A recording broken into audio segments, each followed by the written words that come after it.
الحمد للہ حمدا کثیرا کما امر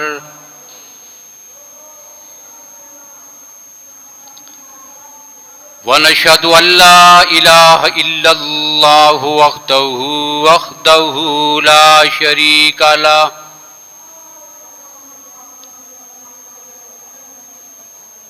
لا شریک لہ فی الخلق والامر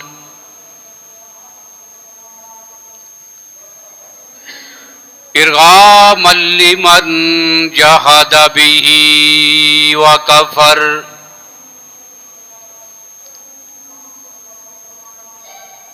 ونشهد ان سیدنا وسندنا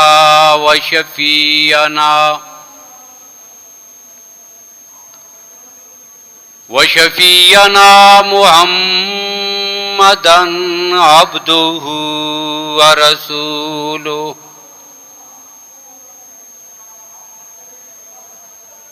اما بعد فاعوذ باللہ من الشیطان الرجیم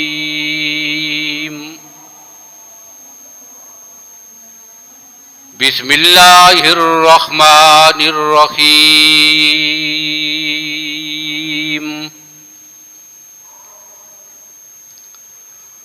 ومنهم من يقول ربنا آتنا في الدنيا حسنة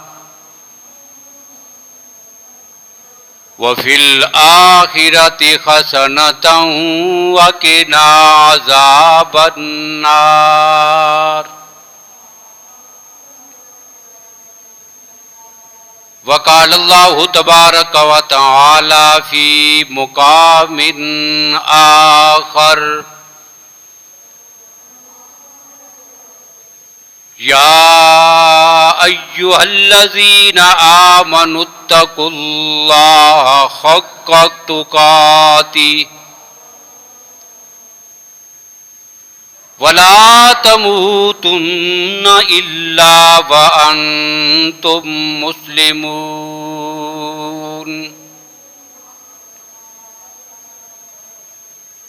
وقال اللہ تبارک و تعالی فی مقام آخر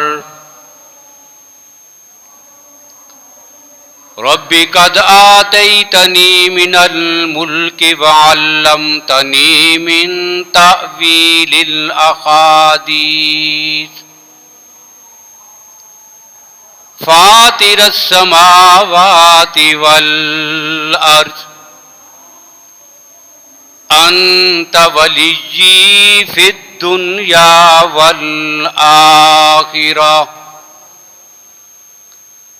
توفنی مسلما والحقنی بالصالحین صدق اللہ مولانا العظیم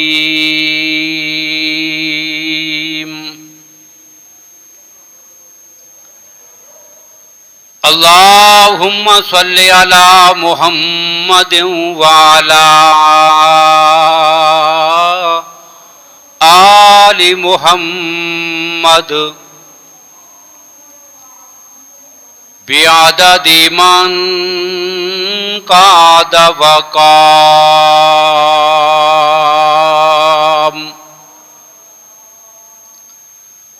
وصلی علی محمد وعلی آل محمد بعدد من صلی وصام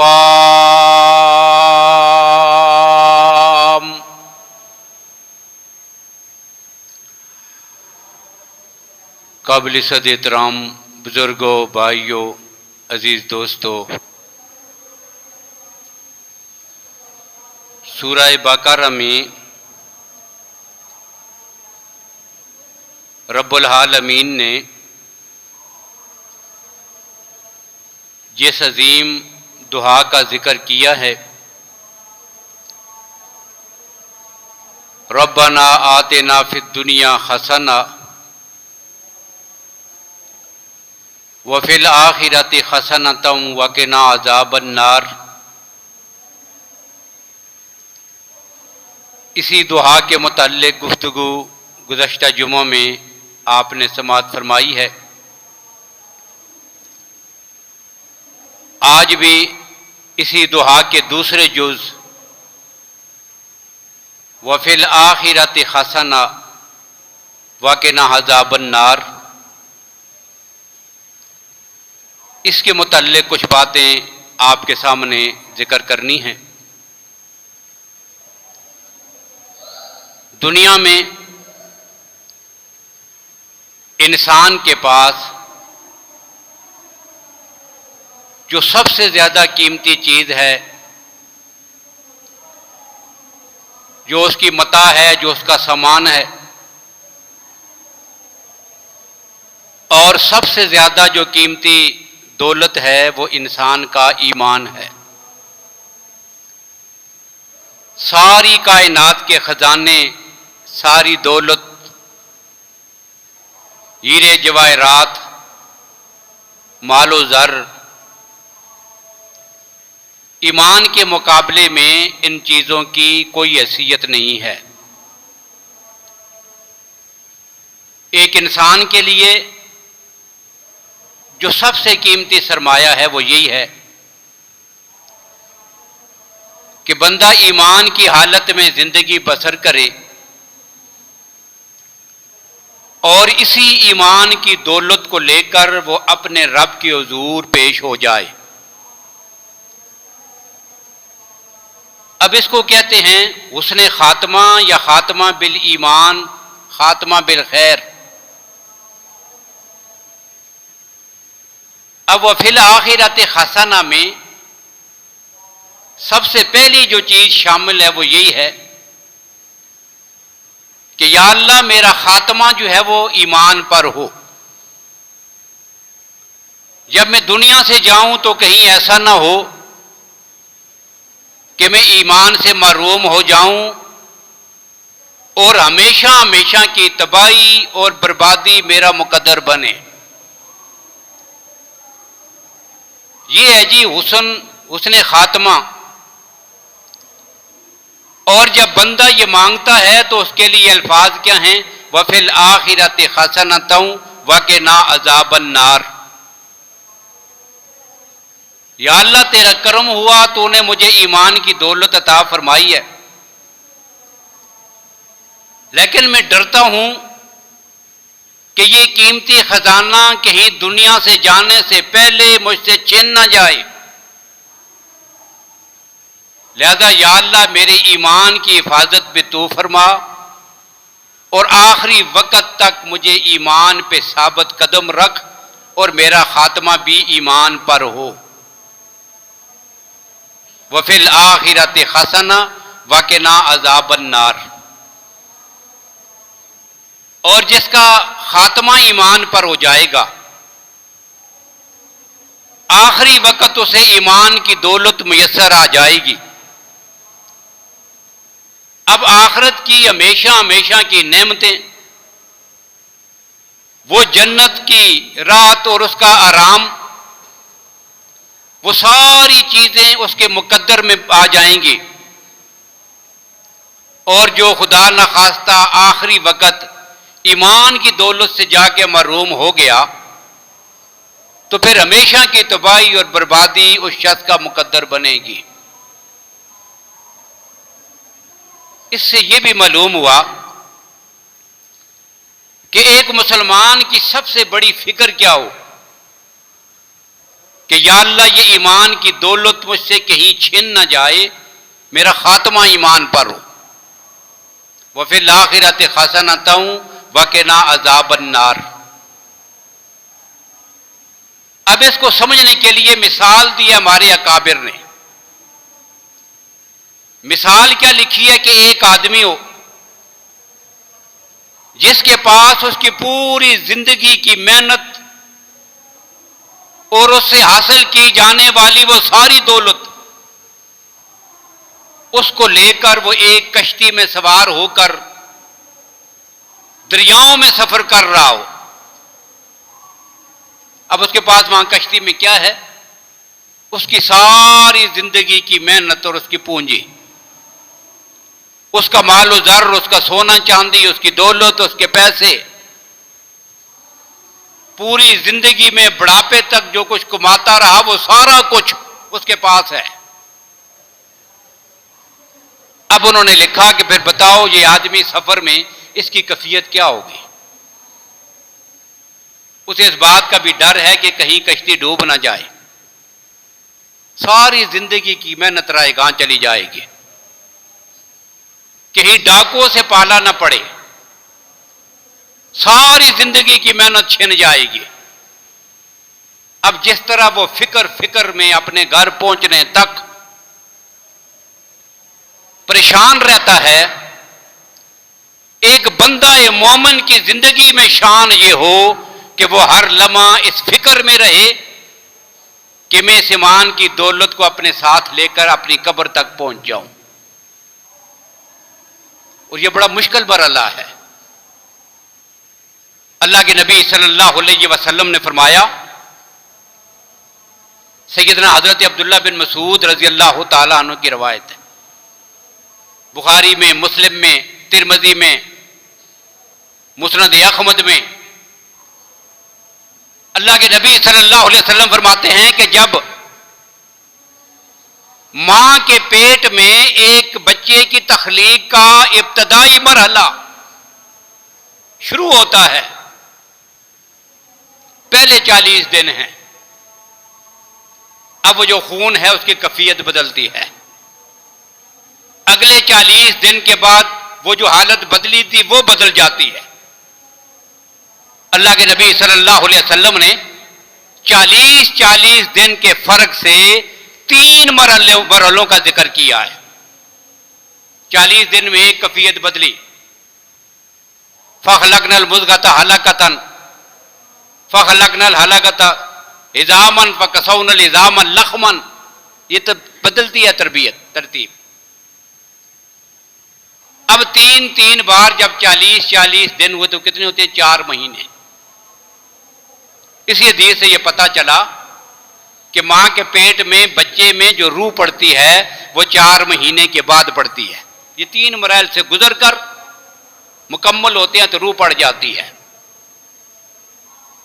لیکن روح پڑنے سے پہلے اللہ کے نبی صلی اللہ علیہ وسلم نے فرمایا، اللہ فرشتے کو بھیج کر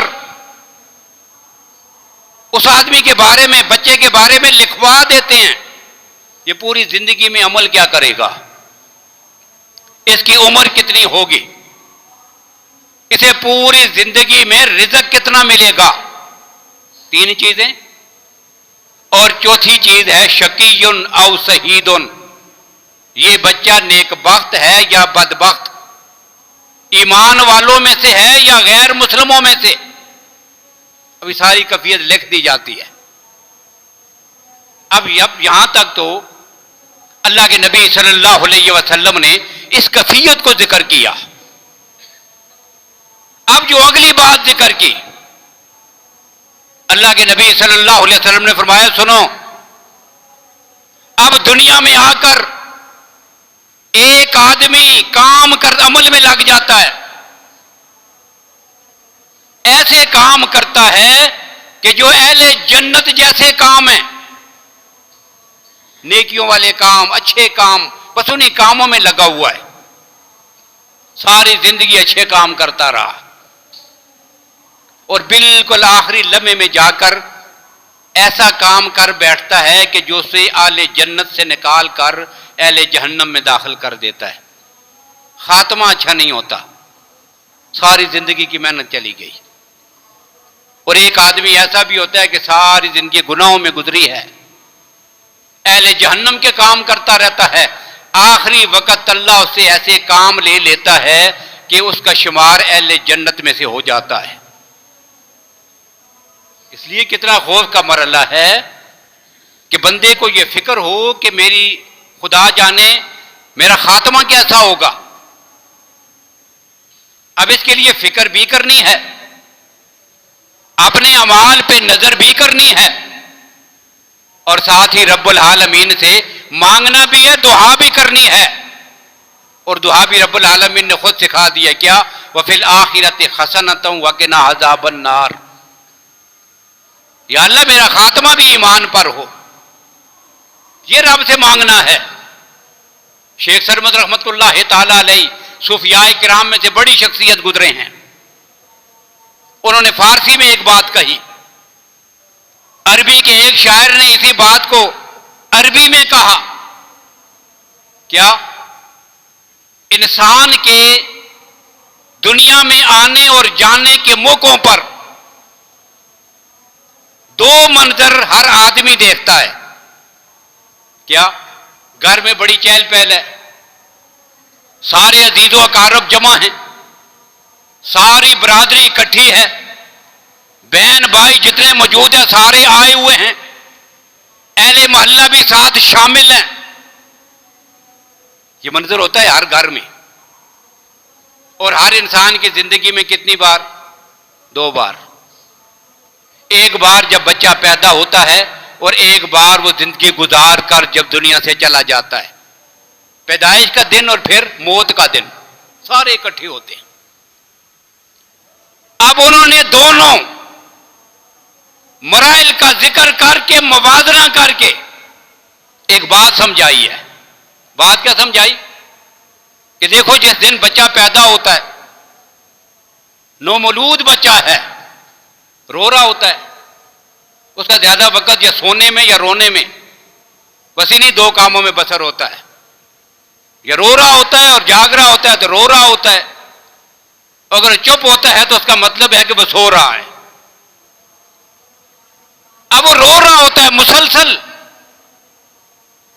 اس کے رونے کی طرف کسی کا دل نہیں جاتا، آواز آتی ہے لیکن رونے پہ کوئی تکلیف نہیں ہوتی، سارے اپنے کھانے پینے میں، خوشی میں، مٹھائیاں تقسیم کرنے میں، گھر میں ایک جشن کا سما ہے، سارے خوش ہیں، سارے ہنس رہے ہیں، سارے مبارکباد پیش کر رہے ہیں، پورے گھر میں وہ تقریباً ایک اکیلا ہے جو رو رہا ہے۔ اب یہ اس کے آنے کی کیفیت ہے، اور ایک کیفیت ہے دنیا سے اس کے جانے کی کیفیت۔ اب یہاں کیا ہے؟ منظر بالکل الٹ ہے، عزیز و اقارب بھی، والدین بھی، بہن بھائی بھی، بچے بھی، بیوی بھی، خاوند بھی، رشتہ دار بھی، اہل محلہ بھی، سارے اکٹھے ہیں اور رو رہے ہیں۔ اب یہاں آ کے انہوں نے سبق سکھایا، کیا؟ جب تو دنیا میں آیا تھا تو رو رہا تھا اور سارے ہنس رہے تھے، اب دنیا میں کام ایسے کر کے جا کہ جب تو دنیا سے جائے اور سارے رو رہے ہوں اور تو دنیا سے ہنستا ہوا جائے۔ یہ انسان کی بدبختی کی انتہا ہوتی ہے کہ دنیا میں آیا تو تب بھی رو رہا تھا، اور آج جب دنیا سے جا رہا ہے تو جاتے ہوئے پھر رو رہا ہو۔ تو یہ خاتمہ بالخیر ہو جائے، اس سے زیادہ بڑی خوشی اور عید کا دن اور مسرت کا دن کسی بندہ مومن کے لیے اور کوئی نہیں ہے۔ حضرت بایزید بستامی رحمت اللہ تعالی علیہ اپنے زمانے کے بڑے ولی اور بزرگ گزرے ہیں، انہوں نے اپنے کلام میں ایک بات کہی، وہ کہتے ہیں خلق گوید کہ فردا روز عید است، خوشی در روئے ہر مومن پدید است، درا روزے کے با ایمان بمیرم، مرا در مل کے خود آن روز عید است۔ فرماتے ہیں کہ سارے لوگ کہہ رہے ہیں کل عید ہوگی، اور عید کو کیا ہوتا ہے؟ سارے لوگ خوش ہوتے ہیں، سارے لوگوں کے دل خوشی اور مسرت میں ہیں، لیکن سنو، جس دن بایزید بستامی ایمان کی حالت میں دنیا سے چلا گیا، یہ دن اس کے لیے عید کا دن ہوگا۔ تو ایمان کو محفوظ کر کے اپنے ساتھ لے کے کوئی بندہ قبر میں پہنچ جائے، یہ اس کی سب سے بڑی کامیابی ہے، اور اس کے اصول کے لیے وہ اپنے رب سے کہتا ہے وَفِي الْآخِرَةِ حَسَنَةً وَقِنَا عَذَابَ النَّارِ۔ اب یہ وہ چیز ہے، اور یہ اتنا مشکل مرحلہ ہے کہ انسان کے دشمن شیطان بھی، اس کا نفس بھی، یہ ہر وقت آخری لمحے تک اس کو بکانے کی کوشش میں لگے ہی رہتے ہیں۔ حدیث میں اللہ کے نبی صلی اللہ علیہ وسلم نے شیطان کی اس کیفیت کا ذکر بھی کیا ہے کہ شیطان آ کے اس کے پاس بیٹھ جاتا ہے۔ ایک حدیث میں اللہ کے نبی صلی اللہ علیہ وسلم نے فرمایا کہ اس کے سامنے ایک طرف سرانے کی طرف شیطان اس کے باپ کی شکل میں اور دوسرا شیطان دوسری طرف ماں کی شکل میں، اب اس کے پاس آگے بیٹھ جاتے ہیں۔ اب وہ باپ کی طرف دیکھتا ہے، باپ کہتا ہے بیٹا تجھے پتا تھا کہ دنیا میں سب سے زیادہ مجھے محبت تیرے ساتھ ہی تھی، سب سے زیادہ تیرا ہمدرد، سب سے زیادہ غمگسار تیرے باپ سے زیادہ کوئی نہیں تھا، اور آج تو دنیا سے جا رہا ہے، تو آخری نصیحت بھی میری یہ سن لے کہ عیسائیوں کا مذہب سب سے بہترین مذہب ہے، عیسائیوں کے مر جا۔ وہ باپ کی بات میں آ جائے اور کہے کہ ٹھیک ہے میں عیسائی ہو کے مر رہا ہوں، ایمان چلا گیا نا۔ اب دوسری طرف دیکھتا ہے تو دوسرا شیطان اس کو کہتا ہے کہ بیٹا میں نے تجھے کیسے پالا تھا، کیسے تیری پرورش کی تھی، تیرے لیے کیا کچھ کیا تھا کائنات دنیا میں تیری سب سے زیادہ ہمدرد ہوں، یہودیت کی موت پہ مر جا۔ اب شیطان یہاں سے اس کو پھسلاتا ہے۔ امام احمد ابن حنبل رحمۃ اللہ تعالی علیہ، ان کا بالکل آخری وقت تھا اور بیٹا قریب بیٹھا ہوا تھا۔ اپنی کیفیت کیا تھی، تھوڑی دیر تک بے ہوشی کا دورہ پڑتا، پھر تھوڑی دیر بعد ٹھیک ہو جاتے، پھر طبیعت بگڑ جاتی، بے ہوش ہو جاتے، پھر ٹھیک ہو جاتے۔ اب ان کا بیٹا کہتا ہے شام کا وقت تھا، امام احمد ابن حنبل آخری وقت ہے، اور تھوڑا سا جب ہوش میں آئے تو اوپر دیکھ کے کہنے لگے لا بادو لا بادو، دو بار یہ جملہ کہا۔ اب بیٹے نے پوچھا ابو جان یہ کیا کہہ رہے ہو؟ تو نے کہا کہ یہ شیطان میرے سامنے آیا، مجھے کہہ رہا ہے کہ میرے ہاتھوں سے بچ کے نکل گئے ہو، بڑی کوشش کی ہے پوری زندگی تجھے گمراہ کرنے کی، بڑی کوشش کی، لیکن میرے ہاتھوں سے بچ کے نکل گیا ہے۔ اسے کہہ رہا ہوں نہیں، لا بادو لا بادو، ابھی نہیں نکلا، تھوڑا سا وقت باقی ہے، مجھے ڈر ہے اس تھوڑے سے وقت میں بھی تو مجھ سے ایمان کی دولت کو چھین نہ لے۔ یہ ہے جی وہ ایمان کی فکر۔ اور قرآن پاک میں انبیاء علیہ السلام، خود نبی اکرم صلی اللہ علیہ وسلم، حضرت ابراہیم، حضرت یعقوب، ان کی ساری اولاد، خود نبی اکرم صلی اللہ علیہ وسلم کی ذات گرامی حضرت یوسف علیہ السلام، ان سارے انبیاء کے جب جملے قرآن نے نقل کیے، ایک ہی بات ان میں قدر مشترک تھی، بتوفنا مسلمن، یا اللہ دنیا سے جاتے وقت ایمان کی دولت سے محروم نہ کرنا۔ پتا چلا کہ یہ سب سے قیمتی متاع ہے، اور اسی کے لیے بندہ کیا کہتا ہے وفی الآخرۃ حسنۃ وقنا عذاب النار، یہ وہ کیفیت ہے۔ بخاری شریف کے ایک شارح ہیں جنہوں نے بخاری شریف کی شرح لکھی ہے، بہت بڑے ایک محدث امام شمس الدین سفیری رحمت اللہ تعالی علیہ، شارح بخاری، انہوں نے ایک واقعہ نقل کیا۔ کہتے ہیں 3 آدمی تھے، بڑے عبادت گزار، بڑے زاہد، بڑے متقی پرہیزگار، حج کے لیے نکلے۔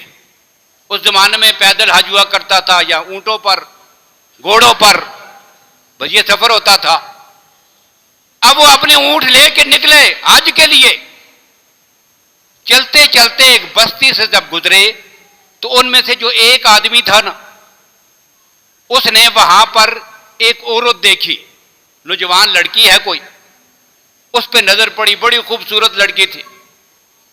اب جیسے ہی اس کو دیکھا نا تو شیطان نے ان کو ورغلایا، اپنے ساتھیوں سے کہا کہ تم چلے جاؤ، میں تمہیں آگے مل جاؤں گا، میرا اس گاؤں میں تھوڑا سا کوئی کام ہے۔ اب ان سے الگ ہو گئے۔ اب وہ 2 تو چلے گئے حج پر، اس آدمی نے، تیسرے بزرگ نے حج کا ارادہ ملتوی کر دیا۔ یہ بخاری شریف کی شرح میں لکھا انہوں نے۔ اب 2 پہنچ گئے حج کے لیے. اب تیسرا پتہ کرتے کرتے اس لڑکی کے گھر تک پہنچا. مجبوراً اس کے والد کے سامنے اپنی بات رکھی، رشتے کی بات کی. اس کے والد نے کہا ہم تو عیسائی ہیں، تم مسلمان ہو، ہم عیسائی ہیں. اب صرف ایک شرط پر میں تمہیں اپنی بیٹی کا رشتہ دینے کے لیے تیار ہوں کہ تو بھی عیسائی مذہب قبول کر لے. اب یہ ہیں جی وہ شیطان کے حربے اور طریقے. اب کیا ہوا؟ اس نے عورت کے لالچ میں آ کر مرتد ہوا، عیسائی مذہب قبول کر لیا، شادی ہو گئی. اب 2-3 بچے بھی ان کے پیدا ہوئے، بیوی بھی اس کی ہے. کچھ عرصہ گزرا، وہ آدمی اسی مذہب پر ارتداد کی حالت میں عیسائی مذہب پر فوت ہو گیا. اب وہ جو اس کے دوست سے حج کر کے واپس آئے، کہتے ہم نے دیکھا نہ مکہ میں اس سے ملاقات ہوئی، نہ مدینہ میں اس سے ملاقات ہوئی، نہ کوئی پتہ چلا اس کا گیا کہاں ہے. واپس آئے، گاؤں میں پتہ کیا، وہاں بھی نہیں ہے. کہتے ہیں کافی عرصے کے بعد اس کی تلاش میں ہم واپس اسی گاؤں میں گئے کہ جہاں پر وہ ہم سے بچھڑا تھا.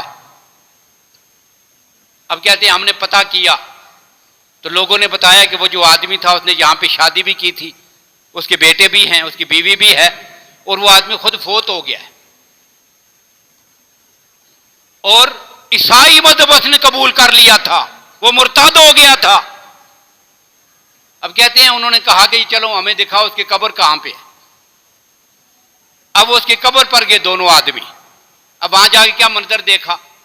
وہاں یہ منظر دیکھا کہ قبر کے پاس اس کے بچے بھی بیٹھے ہیں، اس کی بیوی بھی بیٹھی ہے اور رو رہے ہیں. اب جب انہوں نے دیکھا کہ ایک عورت بھی بیٹھی ہے، بچے بھی بیٹھے ہیں، تھوڑا پیچھے ہی روک کے اور وہی بیٹھے تو زاروں قطار وہ دونوں شخص بھی رونے لگے.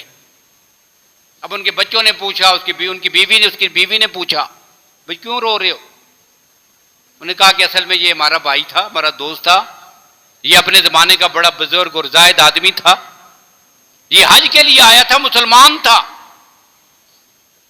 لیکن یہاں آ کے مرتد ہو گیا اور حالت کفر میں اس کی موت آئی ہے. اب اس کے عبرت ناک انجام کی وجہ سے ہم اللہ کے ڈر کی وجہ سے رو رہے ہیں. اب جب بچوں نے اور بیوی نے یہ بات سنی نا تو ان کے دل پہ یہ بات اتنی لگی کہ بچوں نے بھی کلمہ پڑھ لیا، بیوی بھی مسلمان ہو گئی.